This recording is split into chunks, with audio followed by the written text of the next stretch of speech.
तो दोस्तों कल के दिन प्राइम मिनिस्टर नरेंद्र मोदी के द्वारा इंडियन एयरफोर्स को अपना पहला लाइट कॉम्बैट हेलीकॉप्टर सौंपा गया। और दोस्तों इस घटना के बाद अब लाइट कॉम्बैट हेलीकॉप्टरों को लेके और भी बड़े बड़े और महत्वपूर्ण खबर खुल के आगे आ रहा है। रिपोर्ट में बताया जा रहा है कि अगर आवश्यकता है तो Hindustan aeronautics limited Indian air force और आर्मी के लिए 150 हेलीकॉप्टरों को निर्माण करने के लिए तैयार है। कल के दिन प्राइम मिनिस्टर नरेंद्र मोदी के द्वारा हेलीकॉप्टरों को हैंडओवर करने के बाद हिंदुस्तान एरोनॉटिक्स लिमिटेड के चेयरमैन डॉक्टर आर माधवन के द्वारा एक बयान जारी करते हुए बताया गया है कि आर्म फोर्सेस की आवश्यकताओं को पूरा करने के लिए Hindustan aeronautics limited 150 unit light combat हेलीकॉप्टरों को निर्माण करने के लिए तैयार है। जबकि उन्होंने अपने बयान में यह भी बताया कि इंडियन एयरफोर्स के ऑर्डर के मुताबिक जो 15 हेलीकॉप्टरों को निर्माण करना है उसका डिलीवरी साल भर के अंदर हिंदुस्तान एरोनॉटिक्स लिमिटेड के द्वारा कर दिया जाएगा। जबकि इसके अलावा जो हाल ही में ही हिंदुस्तान एरोनॉटिक्स लिमिटेड को इंडियन एयरफोर्स की तरफ से तेजस मार्क 1 और मार्क 1A एयरक्राफ्टों को लेकर ऑर्डर मिला है, उनके रिगार्डिंग भी उन्होंने बताया कि मार्क 1A स्टैंडर्ड के एयरक्राफ्टों के फर्स्ट प्रोटोटाइप नेक्स्ट ईयर के मध्य तक हवा में उड़ान भरने के लिए तैयार हो जाएगा, जबकि मार्च 2024 से एयरक्राफ्टों का डिलीवरी शुरू किया जाएगा। दोस्तों यहाँ पे आपके जानकारी के लिए बता दूं कि मार्च महीने में हिंदुस्तान एरोनॉटिक्स लिमिटेड को इंडियन एयरफोर्स की तरफ से एक बहुत बड़ा डील दिया गया था, जिसमें हिंदुस्तान एरोनॉटिक्स लिमिटेड को एयरफोर्स के लिए 73 मार्क 1A और 10 मार्क 1 स्टैंडर्ड के एयरक्राफ्ट का निर्माण करना है।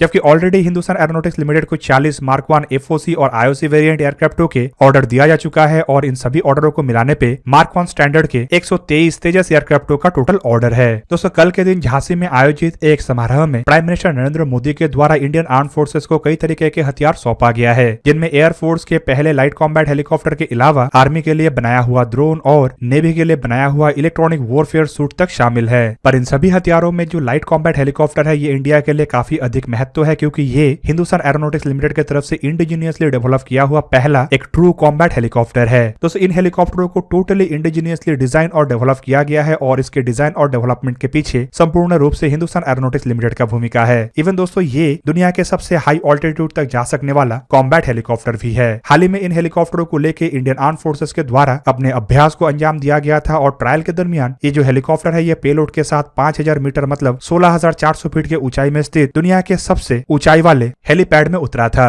इवन दोस्तों ये जो हेलीकॉप्टर है खाली इतना नहीं बल्कि 6500 मीटर की ऊंचाई तक जाने का क्षमता रखता है। दोस्तों इन हेलीकॉप्टरों को लेकर हिंदुस्तान एरोनॉटिक्स लिमिटेड के बयान के मुताबिक हिंदुस्तान एरोनॉटिक्स लिमिटेड ऑलरेडी 15 हेलीकॉप्टरों के निर्माण के ऊपर काम कर रहा है, जबकि हिंदुस्तान एरोनॉटिक्स लिमिटेड अपने अगर फुल प्रोडक्शन रेट को इस्तेमाल करेगा तो सालाना करीबन 30 ऐसे हेलीकॉप्टरों को आर्म फोर्सेस के लिए निर्माण कर सकता है। मतलब आज अगर 150 हेलीकॉप्टरों का ऑर्डर दिया जाता है तो हिंदुस्तान एरोनॉटिक्स लिमिटेड सालाना 30 के दर से 5 साल के अंदर हेलीकॉप्टरों की डिलीवरी संपूर्ण कर सकता है। दोस्तों ये हेलीकॉप्टर खाली इंडिजीनियस एक सिंबल नहीं है बल्कि एक ताकत का भी बहुत बड़ा पहचान है, क्योंकि हेलीकॉप्टरों के डेवलपमेंट के समय इसमें किसी तरीके का कोई भी ताकत में कॉम्प्रोमाइज नहीं किया गया है। रिपोर्ट के मुताबिक ये जो लाइट कॉम्बैट हेलीकॉप्टर है ये एक ऐसा इंडिजीनियस प्लेटफॉर्म है जिसमें अपग्रेडेड और एडवांस टेक्नोलॉजी का इस्तेमाल किया गया है, जैसे कि improved electronic warfare suite, directional infrared countermeasure, air to ground missile, data link, anti radiation missile, bomb, nuclear, biological और केमिकल प्रोटेक्शन सिस्टम और इंप्रूव्ड मटेरियल। दोस्तों ये जो हेलीकॉप्टर है ये 5.8 टन कैटेगरी के ट्विन इंजन हेलीकॉप्टर है और ये नैरो फ्यूजलाज वाला एक ऐसा हेलीकॉप्टर है जो काफी हद तक अपने आप को रडार में छुपा सकता है। हेलीकॉप्टर को ऑपरेट करने के लिए 2 पायलट का आवश्यकता होता है, जिनमें एक तो मेन पायलट होता है जबकि जो दूसरा पायलट या फिर को पायलट होते हैं उन्हें वेपन सिस्टम ऑपरेटर भी कहा जा सकता है। दोस्तों हेलीकॉप्टरों के स्टेल्थ फीचर को बढ़ाने के लिए हिंदुस्तान एरोनॉटिक्स लिमिटेड की तरफ से कई तरीके के इनोवेटिव फॉर्मूलाज को इसमें अप्लाई किया गया है, जैसे कि एयरक्राफ्ट के डिजाइन वाइज स्टेल्थ से शुरू करके इसमें इंफ्रारेड सिग्नेचर को कम करने के लिए एडवांस मटेरियल और एडवांस पेंट का इस्तेमाल करना तक शामिल है। पर कुल मिला के ये जो हेलीकॉप्टर है ये इंडिया के मेक इन इंडिया के एक ऐसा प्रदर्शनी है जो भविष्य में इंडिया के टेक्नोलॉजी को दुनिया के सामने लाने के साथ साथ दुनिया के सामने इंडिया के हथियारों के मार्केट को भी खोल देगा। रिपोर्ट में बताया जा रहा है कि इन हेलीकॉप्टरों को भारत एक्सपोर्ट करने के लिए भी इंटरेस्टेड है और कई सारे देश हेलीकॉप्टरों के बारे में भारत से जानकारी भी हासिल कर रहा है। तो दोस्तों ये था आज का वीडियो। अगर आपको वीडियो अच्छा लगा तो लाइक कीजिए और मेरे चैनल को सब्सक्राइब कीजिए और साथ में बना हुआ बेल आइकन को भी प्रेस कर दीजिए ताकि आप मेरा वीडियो देख पाए सबसे पहले। जय हिंद।